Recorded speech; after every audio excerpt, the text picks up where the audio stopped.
इसमें स्वागत है बच्चों। चतुर्भुज का ये पार्ट 2 वीडियो है जिसमें आज हम लोग कुछ पढ़ेंगे। देखो, पहला चीज़ ये होता है कि अगर कोई चतुर्भुज है, चतुर्भुज के बारे में जान गए। 4 भुजाओं से घिरी आकृति को क्या कहते हैं? चतुर्भुज कहते हैं। चतुर्भुज के अंतः कोणों का योग क्या होता है? 360 अंश। देखो, इसके अंदर के कोण कल हम पढ़े थे। अंतः कोण क्या होता है? यानी अंतः कोण ए, बी, सी और डी, ये 4 अंतः कोण है। तो चतुर्भुज के चारों अंतः कोणों का योग, जितने भी अंतः कोण होंगे सबका जोड़ कितना होगा? 360, न कम न ज़्यादा। अगर इसको और इसको जोड़कर इसको नाप कर जोड़ें तो कितना आएगा? 360 अंश आएगा। तो देखो, कोण ए धन कोण बी धन कोण सी धन कोण डी बराबर 360 अंश। अब ये तो चतुर्भुज हो गया। इस पर एग्जाम्पल्स भी बनेंगे, क्वेश्चंस भी बनेंगे, उसको हम आज अभी डिस्कस करेंगे थोड़ी देर बाद। अब देख लो कि उत्तल चतुर्भुज किसे कहते हैं। उत्तल चतुर्भुज यानी किसी चतुर्भुज को ही उत्तल कहेंगे। अगर कोई ऐसा चतुर्भुज बनाओ जिनका सभी अंतःकोण, ये भी सब के सब कोण ए भी, प्रत्येक अंतःकोण किससे कम हो? 180 से। कोई भी अंतःकोण अगर उठाए तो क्या होना चाहिए? 180 से क्या होना चाहिए? कम होना चाहिए। यानी अगर कोण ए उठा रहे हो तो कोण ए 180 से क्या होना चाहिए? कम। कोण बी अगर उठा रहे हो तो कोण बी 180 से क्या होना चाहिए?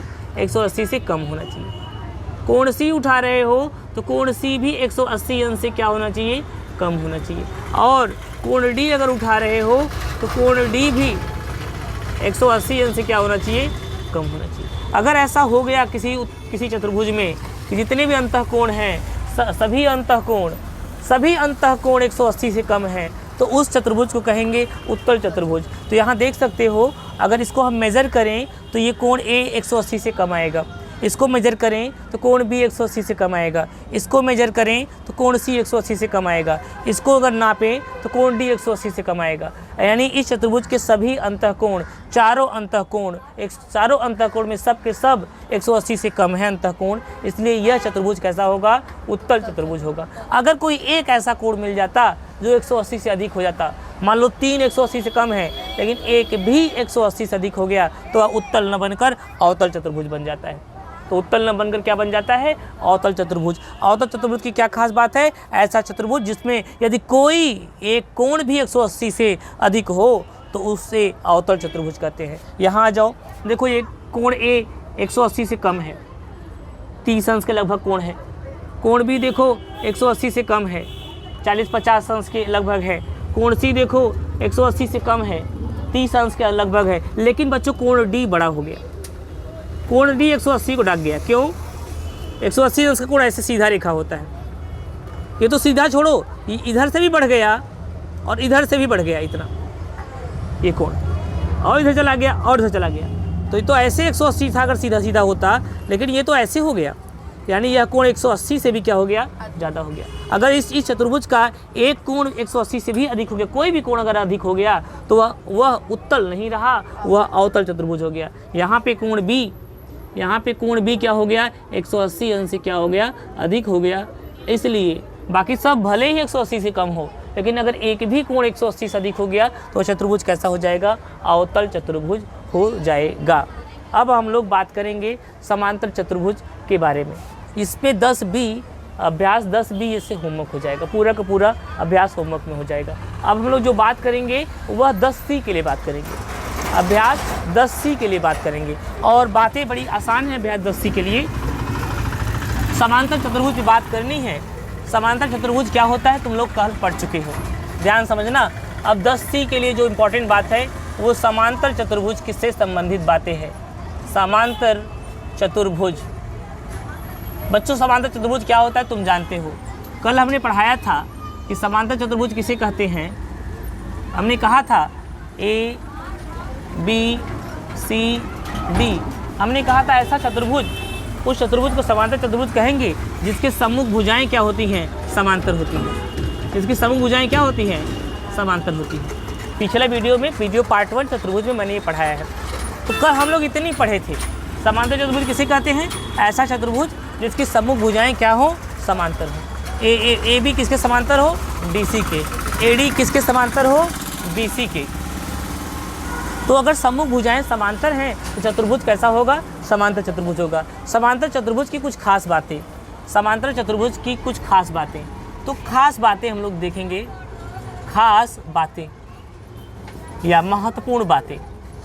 महत्वपूर्ण बातें, पहली बात क्या होती मालूम है, समांतर चतुर्भुज के आमने सामने की भुजा बराबर होती है। क्या बात होती है बताओ, समांतर चतुर्भुज की, समांतर चतुर्भुज की आमने सामने की भुजा बराबर होती है।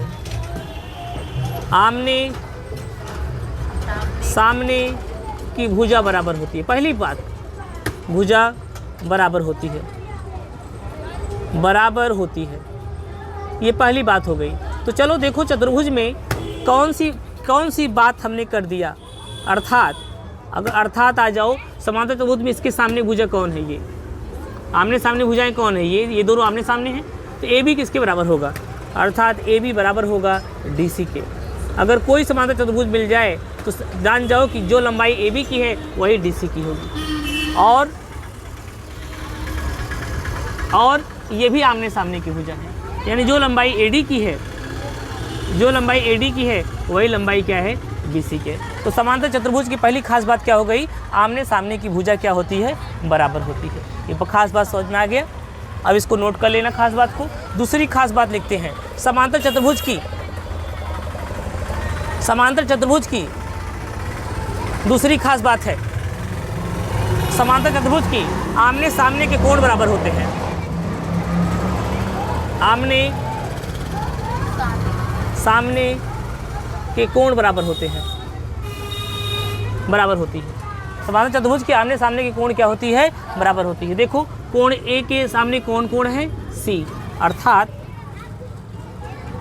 अर्थात कोण A किसके बराबर होगा, कोण C के बराबर होगा, और कोण B किसके बराबर होगा, कोण B बराबर होगा कोण D के, और कोण B बराबर कोण D। आमने सामने के कोण बराबर हैं, ये कोण इस कोण के बराबर और ये कोण इस कोण के बराबर। क्यों, समांतर चतुर्भुज के आमने सामने के कोण क्या होते हैं, बराबर होते हैं। ये खास बात हो गई। अब इसको भी नोट कर लेना, इस खास बात को, ये क्या बात है।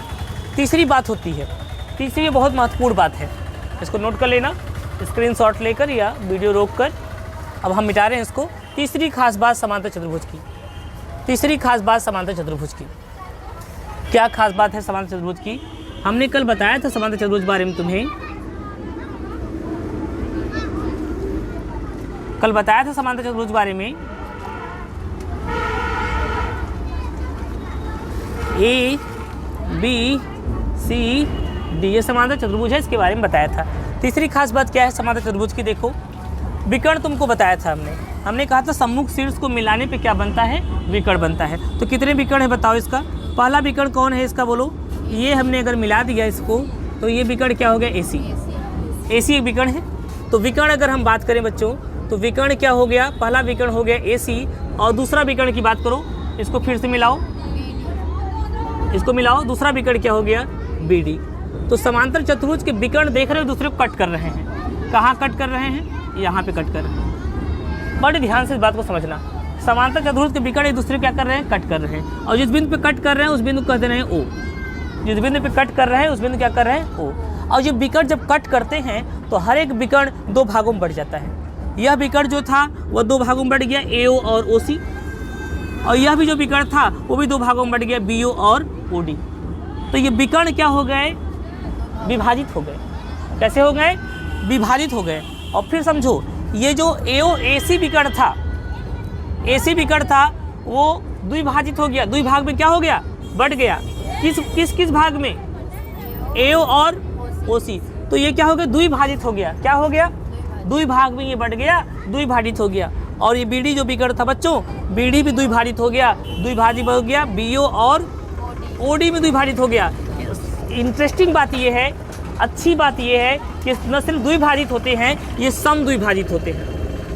क्या होते हैं, सम द्विभाजित। इसका मतलब समांतर चतुर्भुज के विकर्ण अगर दोनों कट कर रहे हैं, जितनी लंबाई AO की होगी उतनी ही लंबाई OC की होगी। अगर ये पूरा 8 सेंटीमीटर है विकर्ण, अगर AC 8 सेंटीमीटर है तो AO 4 हो जाएगा, OC 4 हो जाएगा। 4 4 हो जाएगा। अगर तुमसे पूछ लिया जाए ऐसे ये पूरा 8 सेंटीमीटर है, समांतर चतुर्भुज है, तो एओ बताओ, तो तुम्हें ये याद होना चाहिए कि समांतर चतुर्भुज के जो विकर्ण होते हैं वो समद्विभाजित करते हैं। सिर्फ विभाजित ही नहीं होते दो भाग में, बल्कि समद्विभाजित होते हैं, समान रूप से विभाजित होते हैं। तो जितना एओ उतना ओसी, और जितना बीओ उतना ही ओडी। तो बात क्या हो गई, समांतर चतुर्भुज के विकर्ण समद्विभाजित होते हैं, एक दूसरे को क्या करते हैं, समद्विभाजित करते हैं। समांतर चतुर्भुज के विकर्ण एक दूसरे को समद्विभाजित करते हैं, समद्विभाजित करते हैं। और मतलब क्या हुआ इसका, अर्थात ये हुई, अर्थात ये जो है एओ बराबर ओसी हो गया और बीओ बराबर क्या हो गया, ओडी हो गया। ये 3 खास बातें समांतर चतुर्भुज की, इसको लिख लेना, 3 खास बातें समांतर चतुर्भुज की। तो हमने आज जो खास बातें समांतर चतुर्भुज में पढ़ा है उसको हम रिवाइज कर देते हैं। पहली बात हमने पढ़ा कि कोई चतुर्भुज है उसके चारों अंतःकोणों का योग, यानी सभी अंतःकोणों का योग 360 अंश होता है, पहली खास बात। दूसरी हमने कहा अगर किसी चतुर्भुज के प्रत्येक अंतःकोण 180 से कम हो, कोण ए, कोण बी, कोण सी, कोण डी सब के सब 180 से कम हो तो उसे उत्तल चतुर्भुज कहते हैं। फिर हमने कहा अगर कोई एक भी 3 180 से कम हो, भले एक अगर 180 से ज़्यादा हुआ, कोई भी कोण 180 ज़्यादा हुआ तो अवतल चतुर्भुज हो जाएगा। और फिर हमने कहा समांतर चतुर्भुज की 3 खास बातें। पहली खास बात कहा कि समांतर चतुर्भुज की आमने सामने की भुजा बराबर होती है। फिर हमने कहा आमने सामने का कोण भी बराबर होता है। फिर हमने कहा जो उसके विकर्ण होते हैं वह एक दूसरे को समद्विभाजित करते हैं। इतनी बात हमने बताया। बोलो थैंक यू सर।